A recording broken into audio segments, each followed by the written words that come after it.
সবাই ধৈর্য হারিয়ে ফেলছেন। এখন পর্যন্ত কেবলমাত্র প্রধানমন্ত্রী ধৈর্য হারাননি, মোরালেস সবাই কিন্তু ধৈর্য হারিয়ে ফেলেছেন।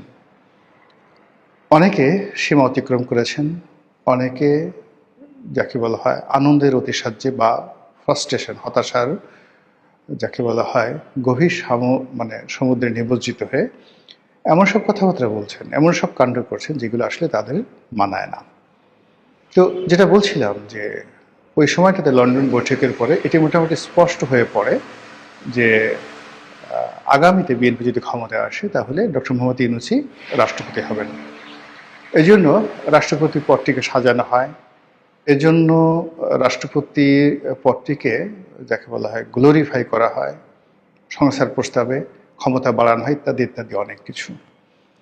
এবং বিএনপি সম্ভবত এই সকল বিষয় নোট অফ ডিসেন্ট বলেন, যা কিছু বলেন, নীরব একটা সম্মতি দিয়ে তারপর সামনে তারা এগিয়ে নিয়ে গেছে, যেটি জনাব সালাউদ্দিন সাহেবের কথাবার্তা ইদানিং একেবারে স্পষ্ট হয়ে পড়েছে যে বিএনপি এই কাজগুলো করেছে কৌশলগত কারণে। ২ নম্বরে যেই সমস্যাটা ইদানিং দেখা দিয়েছে সেটা হলো প্রকৃতি ডক্টর মোহাম্মদ ইউনূসকে আর সহযোগিতা করছে না। মনে হচ্ছে যে আল্লাহর গজব নাজিল হয়েছে। বিশেষ করে এই শিশুদের মৃত্যু, হামের টিকা, এই দুটো বিষয় এতটা জঘন্যভাবে ডক্টর মোহাম্মদ ইউনূসের ঘাড়ের উপরে এসেছে, এতে করে তার দায়িত্বহীনতা, তার কর্তব্যহীনতা, তার সততা, তার ন্যায়নিষ্ঠতা, তার নিষ্ঠুরতা, সবগুলো জিনিস একত্রে মোটামুটি রাজপথে বিপ্লব আকারে মানুষের মুখে মুখে ফুটছে। এবং মানুষ এই শিশু মৃত্যুর জন্য ডক্টর মোহাম্মদ ইউনূস, তার স্বাস্থ্য উপদেষ্টা, এদের সবাইকে দোষারোপ করছে।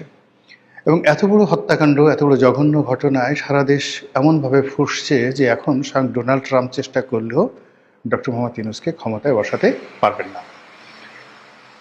অতিরিক্ত যে সমস্যাটা সৃষ্টি হয়েছে সেটা হলো আমেরিকা। এই মুহূর্তে আমেরিকার যে জনপ্রিয়তা বাংলাদেশে একেবারে তলানিতে গিয়ে নেমেছে। কোনো অবস্থাতেই আমেরিকার কোনো কথা, ডোনাল্ড ট্রাম্পের কোনো কথা, কোনো কিছুই এদেশে মানুষ শুনতে যাচ্ছে না। মানুষ বোঝার চেষ্টা করুন, নারায়ণগঞ্জে একটি মহিষ, সাদা রঙের মহিষ, এটির নাম দেওয়া হয়েছে ডোনাল্ড ট্রাম্প।